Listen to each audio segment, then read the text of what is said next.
Entry है गाड़ियों की वो एमटेक के बगैर ना हो, और उसमें एक अच्छा खासा टाइम लोगों को दिया गया FW की मदद से, वो डिफरेंट जगहों पे बूथ भी लगे। बाइक्स का रिसेंटली स्टार्ट हुआ है और अगले 4 दिनों बाद उनकी भी हम कंपल्शन कर लेंगे, we not let them enter till उनके पास एमटेक ना हो।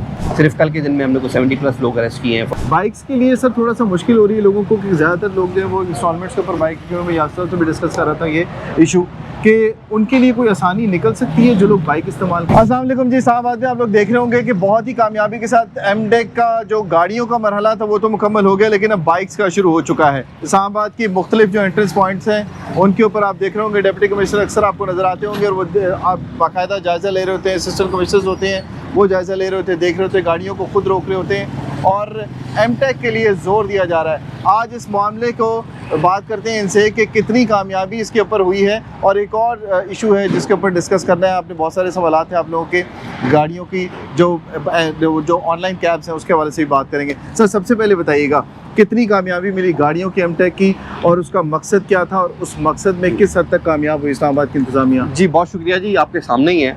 जब ये मिनिस्टर इंटीरियर ने ये डिसाइड किया और डायरेक्शन दी कि जो एंट्री है गाड़ियों की वो एमटेक के बगैर ना हो, और उसमें एक अच्छा खासा टाइम लोगों को दिया गया FW की मदद से, वो डिफरेंट जगहों पे बूथ भी लगे।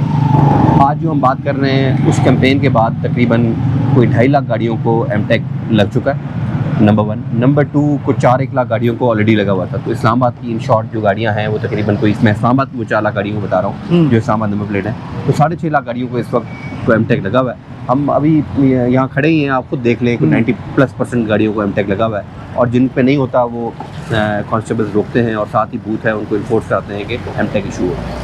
नंबर 1। नंबर 2 बाइक्स का रिसेंटली स्टार्ट हुआ है ऑन फ्राइडे, और अभी भी वो आप देख रहे होंगे बिल्कुल उनकी लाइन लगी हुई है। हमने फ्राइडे तक का टाइम अगेन दिया हुआ है, आज हम मंडे पे बैठे हैं। अगले 4 दिनों बाद उनकी भी हम कंपल्शन कर लेंगे, we not let them enter till उनके पास एमटेक ना हो।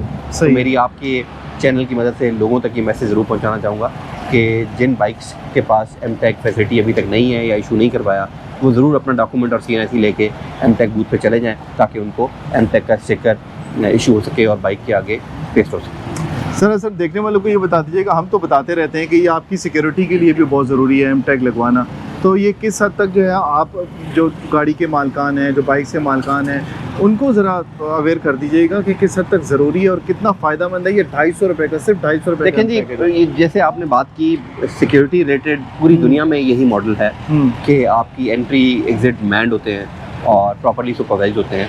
तो यही एक तरीका है कि आपकी गाड़ी पे एमटेक होगा ताकि एग्जैक्टली डिटेल पता लग सके कौन सी गाड़ी किस वक्त एंट्री की है।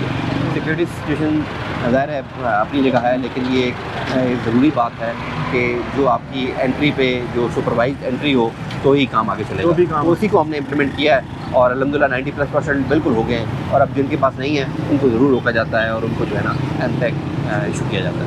सर इसमें कुछ फ़र्क नज़र आएगा जब टैगिंग हो जाएगी गाड़ियों के ऊपर, तो कुछ कामयाबी नज़र आ रही है आपको कि गाड़ियों की चोरी में कोई रोकथाम में मदद मिलेगी कानून ऑफिस करने वाले इदारे? देखिए जी, दोनों चीज़ें, गाड़ी चोरी भी है, सेकेंडली लॉ एंड ऑर्डर भी है, सिक्योरिटी सिचुएशन भी है, तीनों चीज़ें, चारों चीज़ें कंबाइन करके ये कॉम्बो है सिक्योरिटी का, जिसका ये वन ऑफ द फैक्टर है कि ये हुक्म as in one of the aspect rather कि ये एमटेक होने चाहिए। गाड़ियों के लिए तो सर आपने कहा था कि जो गाड़ी के डॉक्यूमेंट्स हैं वो होने ज़रूरी हैं, और उसके अलावा जो गाड़ी के डॉक्यूमेंट्स हैं वो और CNIC होना ज़रूरी है। बाइक्स के लिए क्या ज़रूरी है? यही दो चीज़ें गाड़ी की, बाइक के डॉक्यूमेंट एंड CNIC। गाड़ियों में सर हमने ये देखा था जिसके पास गाड़ी जो भी है, डॉक्यूमेंट कोई भी है, वो जो इस्तेमाल कर रहा है तो गाड़ी उसके नाम पे एमटेक इशू हो जाता है। बाइक्स के लिए सर थोड़ा सा मुश्किल हो रही है लोगों को कि ज़्यादातर लोग जो है वो इंस्टॉलमेंट्स के ऊपर बाइक के, मैं यात्रा से भी डिस्कस कर रहा था ये इशू कि उनके लिए कोई आसानी निकल सकती है जो लोग बाइक इस्तेमाल कर रहे हैं। देखें जी, वो जो इंस्टॉलमेंट वाला भी है उसकी भी कंपनी के डॉक्यूमेंट तो है ना, उसकी फोटोकॉपी उसके बाद जरूर होगी, ठीक है, वो लेके आए और साथ CNIC अपना लेके आए तो एमटेक इशू हो जाता है। अगर मैं बाइक आपका इस्तेमाल कर रहा हूँ, मैं एमटेक, और आपके पास देखें अगर आप लगाना चाह रहे हैं, मेरा बाइक है तो मेरे डॉक्यूमेंट्स आपके पास होने चाहिए ना। बिल्कुल ठीक है, डॉक्यूमेंट लेके आए, अपना CNIC लेके आए, आपका इशू हो जाएगा। असल में ज़्यादातर नाकों के ऊपर सर यही इशू आ रहा है एमटेक्स के ऊपर, वो ये कहते हैं कि जिसके नाम पे बाइक है उसी शख्स को लेके आए। हमने खुद अभी वो उसको डायरेक्शन हमने दे दी है, अच्छा, वो स्मूथ हो जाएगा कि कोई बंदा आ जाए CNIC दे दे, और सब्सिक्वेंटली डॉक्यूमेंट होना जरूरी है। लेकिन ना आप लोगों के लिए एक आसानी इन्होंने पैदा कर दी है कि डॉक्यूमेंट होना जरूरी है। आपके पास डॉक्यूमेंट नहीं होगा तो गाड़ी फिर चोरी की होगी ना, डॉक्यूमेंट नहीं होगा तो किधर डॉक्यूमेंट? आपके पास प्रूफ होना चाहिए कि बाइक आपके पास है, ओरिजिनल जो है वो डॉक्यूमेंट होना चाहिए। उसके लिए आपके लिए आसानी इन्होंने पैदा कर दी है कि आप आप लोगों के लिए ये एम टैग लगवाना बड़ा आसान हो गया है। सर दूसरी एक सबसे बड़ी जो डेवलपमेंट है, इस्लामाबाद के अंदर दाखिले से पहले QR कोड लग रहे हैं कि ऑनलाइन कैब्स को, बाइक्स को, और बड़ी तेज़ी के साथ आपने ये काम शुरू कर दिया है, और इसमें किस हद तक कामयाबी हुई और इसको करना क्यों ज़रूरी है? देखिए जी, अगर आप वर्ल्ड वाइड ये टैक्सी और बाइकिया को भी देखें ना, तो एक तो कोई प्राइवेट आदमी वहाँ टैक्सी नहीं चला सकता, बिल्कुल, वो उसको कोई ना कोई रजिस्ट्रेशन चाहिए।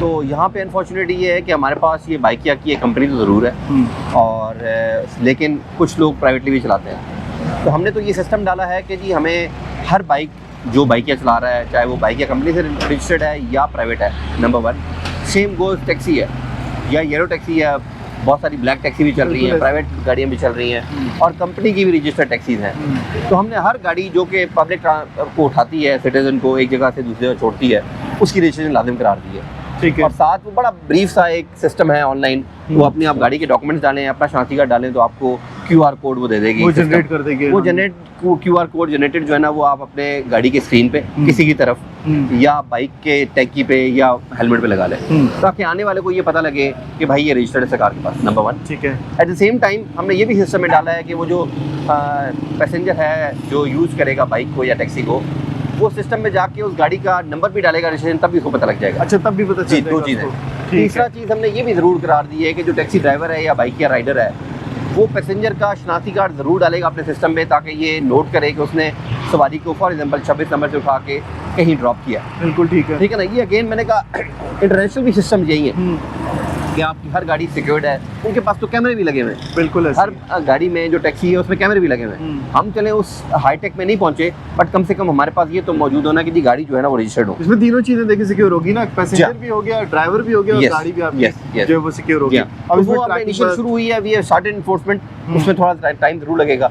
तो इंशाल्लाह आप ये भी देखेंगे कि हर गाड़ी और हर टैक्सी, हर बाइक इंशाल्लाह रजिस्टर्ड हो सिस्टम में। रमज़ान में कैसे मैनेज कर रहे हैं सर आप? तो सुबह अभी इतनी सारी जिम्मेदारियां हो गई हैं, एक बाजार भी जाना है आपने, नाके भी चेक करने हैं, गाड़ियों को भी चल रहा है जैसे आप चल रहे हैं, हम भी चल रहे हैं। तो रमज़ान की सर रूटीन क्या होती है? किस तरह से बाज़ारों को कैसे मुमकिन बनाया जा रहा है कि लोगों को रिलीफ मिल सके? प्राइस चेकिंग में किस तरह से? लेकिन ये 7 रमज़ान बाजार लगे हैं, मेरे साथ असिस्टेंट कमिश्नर भी खड़े हैं, इनके पास भी एक बाजार है।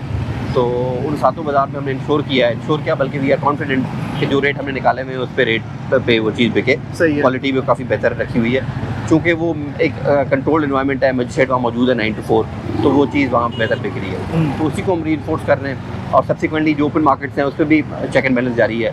सिर्फ कल के दिन में हमने को 70+ लोग अरेस्ट किए हैं for not going on as in not following the rates, जो ओपन मार्केट की बात कर रहा हूँ। बास फिर भी नहीं आते लोग, ज़ाहिर है उनको फिर पेनल्टी हम जो है ना जेल भेजते हैं, अरेस्ट करते हैं। और रमज़ान बाजार अलहमदुलिल्लाह हमारे कंट्रोल्ड है। अच्छा। और बाकी पे कंट्रोल इस बार इजाफा किया कुछ? जी 7 है जी, पिछली बार 5 थे, इस बार 7 किए। 2 बाजार आप लोगों के लिए इजाफी लगाए गए, वो किन जगहों पे लगाए गए सर? जी वो तनोल में लास्ट टाइम नहीं लगा था, वो ऐड किया है। बाराकाऊ में लास्ट टाइम नहीं लगाया था, वो ऐड किया है। ठीक है, सही है। तो ये थे डिप्टी कमिश्नर साहब इरफान मेमन साहब, जिन्होंने आपको बताया कि आप लोगों के लिए एमटेक के लिए कितनी आसानी पैदा कर दी गई है।